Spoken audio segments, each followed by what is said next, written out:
Tim Opsnal Satres Narkoba Polres Langsa berhasil membongkar rencana penyeludupan narkotika jenis kokain dengan jumlah besar, seberat 1.014 gram atau 1 kilogram lebih. Kedua tersangka yakni MA 30 tahun yang berprofesi sebagai petani dan AL 26 tahun seorang nelayan berhasil ditangkap pada Sabtu 28 September 2024 sekitar pukul 20.30 waktu Indonesia bagian Barat di area masjid, tepatnya di Desa Payagajah, Kecamatan Perelak Barat, Kabupaten Aceh Timur.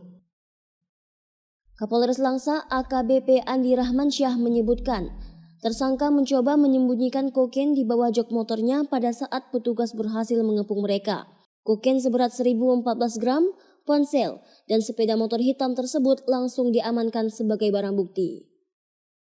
Kapolres menambahkan, menurut pengakuan tersangka bahwa barang haram tersebut didapatkan dari SL yang saat ini menjadi DPO. Ada satu lagi Abdullah, orang gila. Dan pernah diajak itu. Jadi beberapa mereka rencana awal operasi di masa di bawahnya ini lagi kita pada apakah barang buktinya itu sudah ada. Atas perbuatannya, kedua tersangka kini menghadapi ancaman hukuman berat.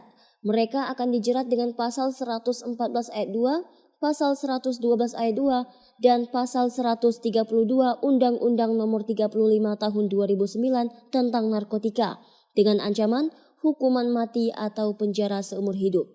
Dari Langsa, Selinovita melaporkan untuk Puja TV.